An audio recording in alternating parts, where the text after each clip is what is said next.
Et ici, c'est presque comme ce que la mère a laissé en coquillage, des cadeaux qui sont arrivés du temps et qui ont pris beaucoup de valeur, beaucoup de sens, et qui en se rassemblant aussi trouvent... C'est pour ça que tout à l'heure, quand on parlait de la collection d'André Breton, je trouve qu'il y a quelque chose ici de... Très personnel. Oui, oui, oui, oui. Et puis, ils sont mis sur le même plan des objets, ils ont presque une valeur plus magique. J'espère que ça va rester un peu comme ça, là. Moi, j'ai passé des journées enfant à faire des classements pour lui.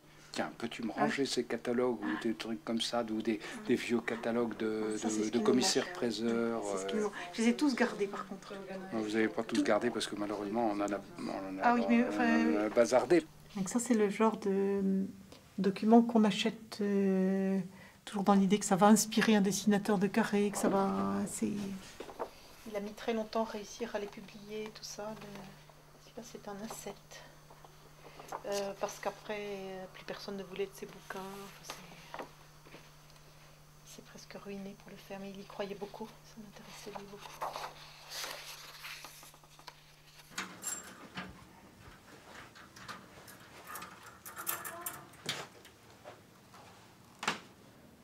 Donc, j'avais participé à la vente, j'ai acheté une des ombres. Qu'est-ce qu'on en a fait? Ça, c'est vraiment des travaux très joliment faits. Ça représente toutes sortes de scènes de la vie rustique, comme ça, avec un travail de découpage. Souvent, on appelle ça des canivets quand c'est découpé comme ça aussi finement. Ce sont les animaux qui se vengent des chasseurs. Donc voilà, ils emmènent le chasseur, le chien, et ils les pendent au gibet comme ça, et c'est le triomphe des animaux se vengeant de tout ce que les chasseurs leur ont fait subir depuis des générations. Tous ces types de dessins, gravures, etc. sont des modèles de carrossiers, donc c'était des dessins professionnels, et ils sont ravissants de qualité, très intéressants même pour l'histoire de la carrosserie. En voilà un là. Il y en a beaucoup qui sont encore dans le magasin même, à l'étage du prêt-à-porter, et en particulier dans les cabines d'essayage. On les a toujours laissés là, c'est une tradition. Ça, c'est un tableau que Jean-Louis Dumas aime beaucoup. Normalement, il est dans le bureau de Jean-Louis Dumas. Je devrais l'y remettre, d'ailleurs. C'est un artiste qui s'appelle Svebak. Celui-là s'appelle Calèche traversant un village. Et enfin, souvent, Jean-Louis Dumas disait ces harnais, l'élégance de ces harnais, l'équilibre de ces harnais, leur fiabilité, leur espèce de corps qui forme avec le corps du cheval sans l'alourdir, sans le ridiculiser. Ça, c'est l'esprit même d'Hermès.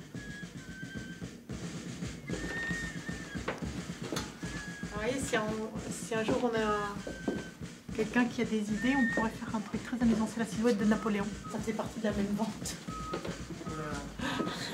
Ça a bien souffert, je l'ai pris parce que ça c'était un lot qui est parti pas cher du tout. Il faudrait qu'on refasse un peu une beauté au bonnet des grenadiers là. Et comme ici on a des ateliers, des gens qui ont des mains d'or, on peut toujours se dire on remettra ça, on leur redonnera une jeunesse.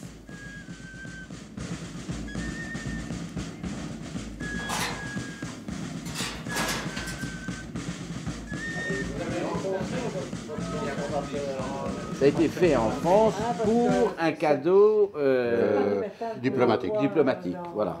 C'est ce que je crois, parce que je ne vois pas où l'on aurait pu faire à cette époque Du ce travail. travail. Aussi faire, non. Non, mais on a eu... Vraiment, c'est un endroit, pour ça, c'est un endroit absolument unique, le musée.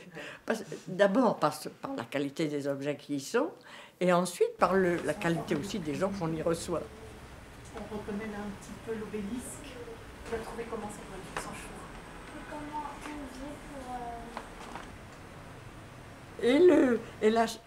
J'avais reçu aussi un amateur de chasse aux faucons. Je ne sais pas si vous l'aviez vu. Alors j'avais réuni tout ce qu'on avait sur la chasse aux faucons. Il était tellement emballé, il me disait, Madame, chère Madame, est-ce que vous nous feriez l'honneur de venir à notre prochaine chasse? Je vous vois tout à fait avec un faucon sur la main. Déjà la chasse, d'une façon générale, je ne chasse pas. Mais en plus, la chasse au faucon. Je vais vous montrer d'abord, je vais vous présenter la famille d'abord. Le fondateur Thierry Hermès, qui travaillait dans une petite rue qui s'appelle la rue Basse-du-Rempart.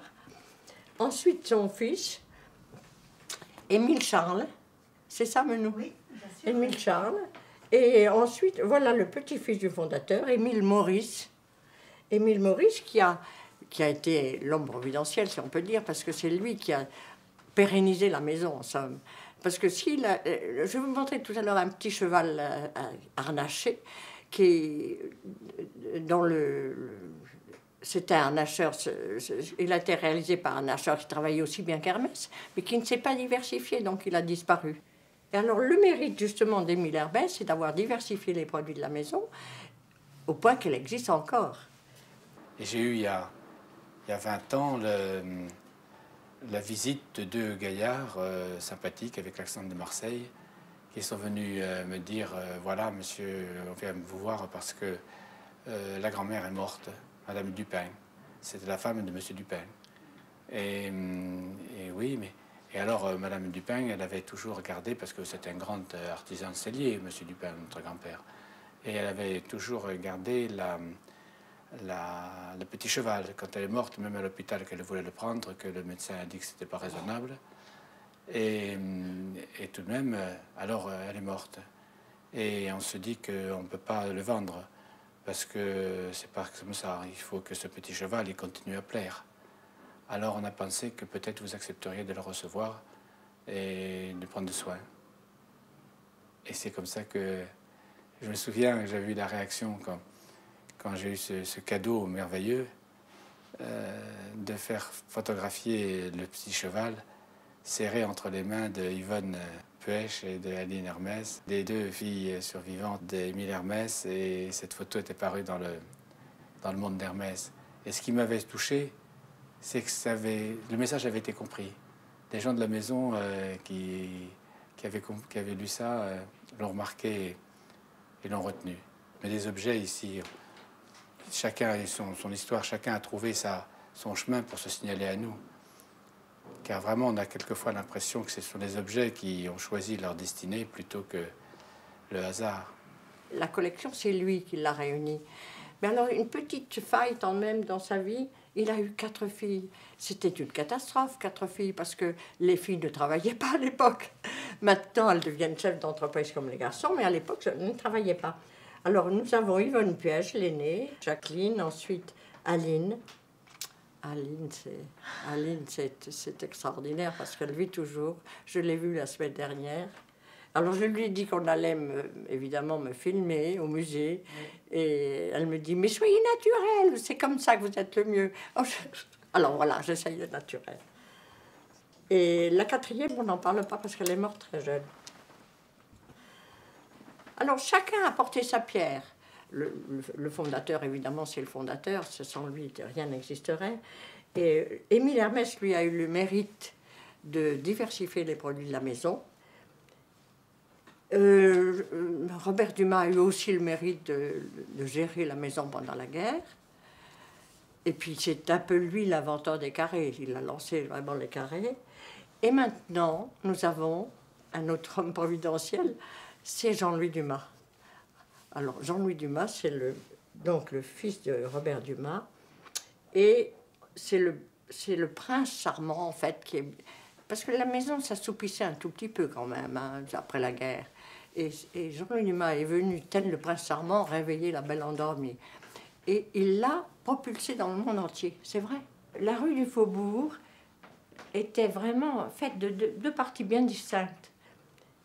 Les côtés impairs, c'était des hôtels particuliers où se logeait l'aristocratie financière, en somme, dont les jardins donnaient jusqu'aux Champs-Élysées.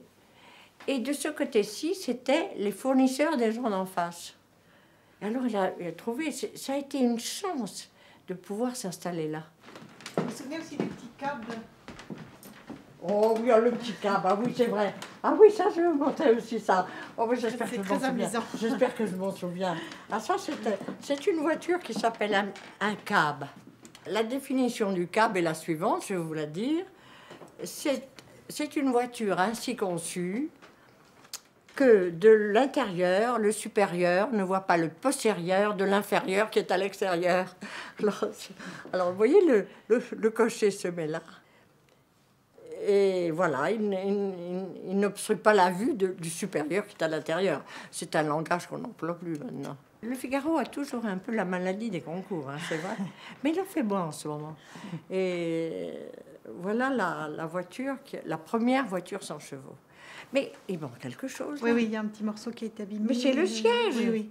Mais c'est le siège. Le siège du cocher. Le siège. Qui était en dessous. Non, c'était le mécanicien. Voilà ce qu'on appelle un meuble à transformation. Et ça va devenir un petit bagage parce on va dévisser la tablette inférieure, on la visse là-dessous. On met les pieds dans le tiroir. C'est plus visible là-dessus. Les pieds sont rangés dans le tiroir. Et quand c'est fermé, on a un petit coffre qui a 20 cm de hauteur. Ce qui est vraiment extraordinaire, c'est que, si vous pouvez vous approcher, on retrouve la décoration qui est sur le bois, on la retrouve sur les bronzes. C'est extraordinaire, ça. La boîte à biscuits. Oui, la ça. boîte à thé, celle-ci. La boîte à thé, oui. Mais tous en boîte. Ça.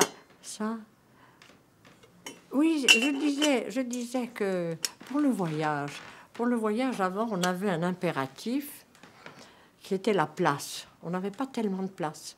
À bord d'un carrosse, il n'y avait pas tellement de place. C'est pour ça que les trousses de voyage, on voit tous en boîte.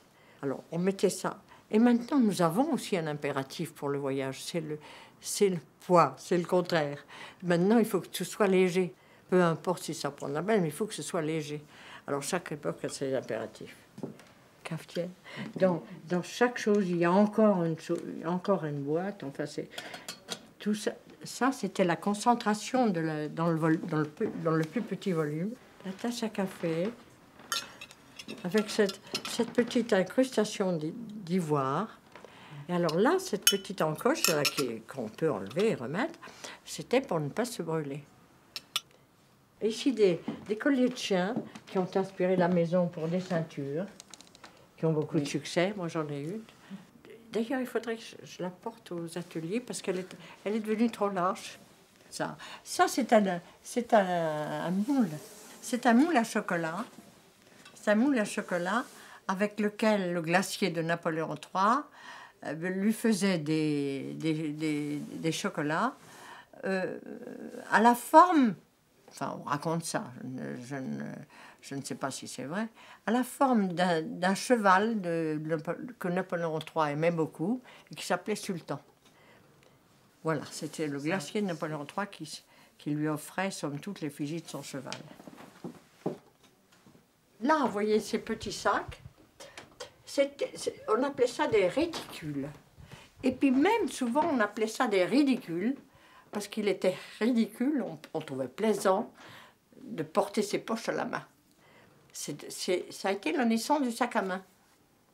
En cuir bouilli, en filigrane de fer, là-haut, en filigrane, il y a toutes sortes de matières, et ça s'appelait des réticules. Et alors, justement, Émile Hermès s'en est inspiré. Le premier sac fait par la maison ressemblait à ça. Il était rond, avec des feuilles de ginkgo biloba dessus. Oui, c'est ça. Oh. Et actuellement, il fait partie du conservatoire. En cuir repoussé, avec un décor en relief de feuilles de ginkgo biloba. C'était très laid. Hein. Ça a pris le soleil aussi, je pense. Voilà, c'était quand même mieux à l'origine, mais bon, c'est un petit peu raide. On est plus à l'aise dans la maritimerie qu'on l'a été au début. Oui, on a fait des progrès. Jean-Louis Lubin, un jour, vient voir le musée, et puis me dit, vous avez vu, même c'est en mauvais état. Ça, je dis, oh, ben, monsieur, ici tout est tellement en mauvais état que tout est à refaire. Alors, il était un peu suffoqué de voir cette nouvelle venue, en plus, voulant révolutionner le musée. Il réfléchit 2 minutes, et puis il me dit, ah bon? Eh bien, alors faites-moi un plan. Alors j'ai fait le plan, on a tout déménagé. Je ne sais pas si vous vous rendez compte de ce que c'est que déménager tout le musée. On a vidé le musée. C'était un travail colossal. Je me demande comment j'ai pu réaliser un truc pareil. Pour faire un inventaire? Non, pour tout remettre en état. Mais tout remettre en état, refaire l'électricité. L'électricité, c'était une honte. J'avais mis un thermomètre un jour dans la vitrine pour montrer à Jean-Louis Dumas, il faisait 30 degrés dans les vitrines. Alors pour conserver le musée, vous vous rendez compte comme c'était... Enfin, tout est fait un petit peu en dépit de bon sens. Alors pour ça, il a été... Alors on a changé l'électricité. tout refait de fond en comble. On a gratté les boiseries, il y avait de la poussière sur les boiseries depuis leur installation, en somme, depuis le début du siècle. Et tout gratté, tout refait, enlever la moquette, parce qu'il y avait une moquette qui était toute déchirée. Et il y avait un tapis qu'on avait cousu dessus pour cacher les trous. Enfin, c'est une horreur. Alors on a enlevé tout ça, on a ciré, c'est beaucoup mieux maintenant. Et on a tout refait, le musée. Et alors, il était devenu à ce moment-là, moi j'adorais. Alors j'ai tout remis en place, bien entendu, avec l'aide des garçons. Mais c'était très difficile d'avoir un garçon. Les garçons ne voulaient jamais obéir. Pour moi, la magie est intacte. C'est-à-dire que l'idée que c'est un objet qui a fait partie de la vie du temps de Louis XIV, le petit jeu d'échecs qui est là, par exemple. Chaque fois que j'imagine dans un voyage un gentilhomme de l'époque de Louis XIV qui ouvre ce petit jeu qui, pour faire passer le temps, fait tomber les tout petits dés, joue, etc. Dans ce petit objet-là, je trouve ça très, très, très... c'est presque foudroyant de se dire qu'il y a tant d'années qui ont passé, tous ces gens-là sont complètement disparus. Et tout d'un coup, on refait le geste de quelqu'un et on prend une partie de lui-même. Enfin, je trouve que les objets ont un pouvoir comme ça. Absolument colossal.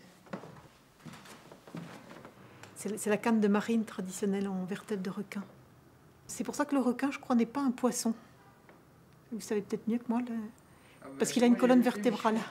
Au XVIIIe, dans les salons mondains, on parlait de science. Ça, c'est un télescope de salon. Il y a des télescopes qui étaient gainés de porcelaine, d'autres avec du bronze doré ciselé, et d'autres en galucha, ce qui était le comble du raffinement, et puis le côté exotique. Ce sont des peaux qui venaient des mers de Chine. Je crois qu'elle s'appelle la raie Stephen en anglais. Et donc vous voyez la forme d'une raie, c'est un peu un losange comme ça.